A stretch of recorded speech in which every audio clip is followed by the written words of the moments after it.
Pozdrav svima, dobrodošli na moj kanal. Prije svega želim da se izvinim što nije bilo klipova, bila sam na moru i tamo nisam imala uslova da snimam. U svakom slučaju vraćam se sa jednom jako zanimljivom temom. Ako pričamo o kvalitetu, anime serije možemo podijeliti na one kvalitetne, odnosno dobre, one malo manje kvalitetne, odnosno prosječne i one nekvalitetne, odnosno loše. Danas ću vam reći koje to stvari čine određene anime serije nekvalitetnim. Ovdje je 5 stvari koje po mom mišljenju najviše utiču na taj nekvalitet. Neću više da dužim i preći ću na prvu stvar, a to je neiskustvo. Kad kažem neiskustvo, mislim na kreatore koji su pogledali relativno malo naslova i nisu dovoljno proučili određeni žanr ili demografiju. Ovo neiskustvo se lako primijeti jer su greške u samom animeu veoma očigledne. Ne kažem iskusni kreatori prave greške, ali postoji razlika. Greške iskusnijih kreatora nisu toliko pogubne za sam naslov. Učimo ih, ali one ne dominiraju, dok greške onih neiskusnijih jako smetaju jer stalno upadaju u oči.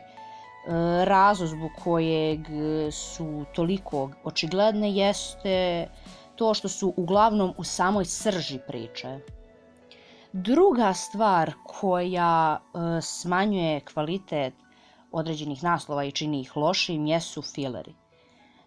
Nemam ovdje šta posebno da pričam, fileri nisu dobri ni u jednoj situaciji, ali je nekako prihvatljivo imati par njih, znači naslov nije odmah loš ako ima par filera.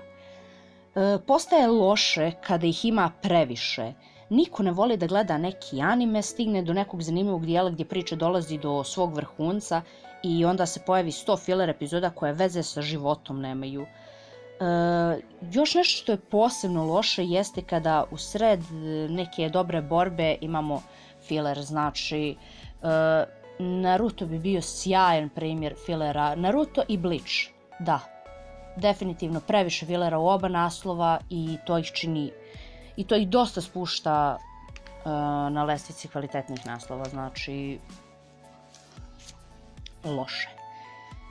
Treća stvar jeste broj epizoda. Sada nemojte ovo pogrešno da shvatite. Ne kažem da je neki anime loš jer ima puno epizoda. Šta više, ja mnogo volim duže naslove, puno više ih volim nego one kraće. Ono što hoću da kažem jeste da neki anime kreatori zbog popularnosti svojih dijela stalno daju neke nove nastavke ili dodaju još epizoda koji su zapravo nepotrebni.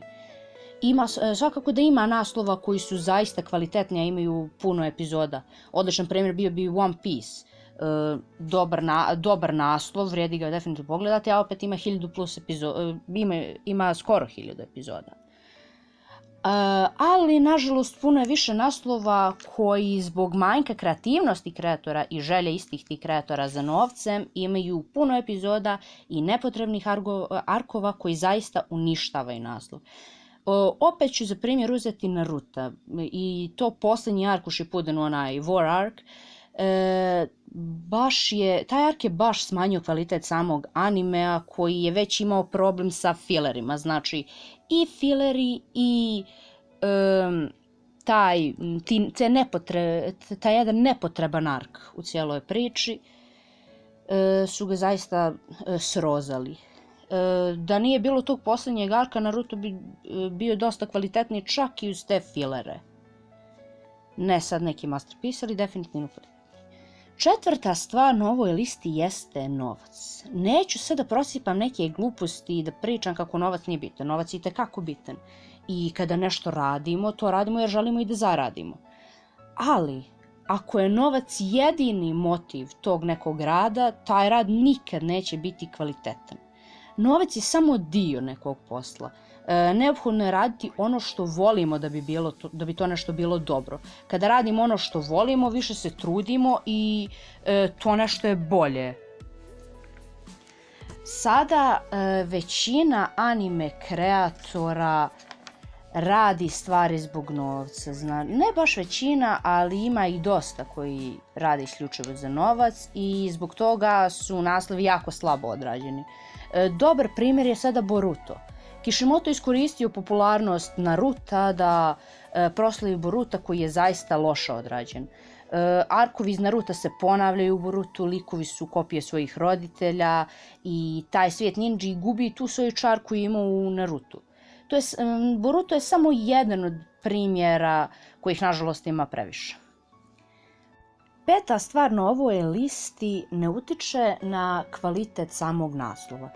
To više utiče na pogled ljudi na taj naslov, odnosno zbog ove stvari u očima gledalaca neki anime je lošiji nego što jeste. Peta stvar zapravo su kritičari. Sada nemojte ovo pogrešno da razumijete. Konstruktivna kritika je uvijek dobrodošla i ja lično volim da čujem nekog ko se razumije u anime i kaže zašto je neki anime dobar ili loš. Ali ima dosta onih koji žele da se prave pametni pa počnu da pretjeruju. Već loš naslov učine još gorim nekim bizarnim preuveličavanjem mana tog naslova. Znači, to je bizarno zato što je riječi koje se tu upotrebe zaista veze nemaju nekad s naslovom. Primjer bi bio Fairy Tail, naslov koji je loš iz očiglednih razloga i to niko ne može da porekne. Slušala sam par ljudi kako kritikuju ovaj naslov.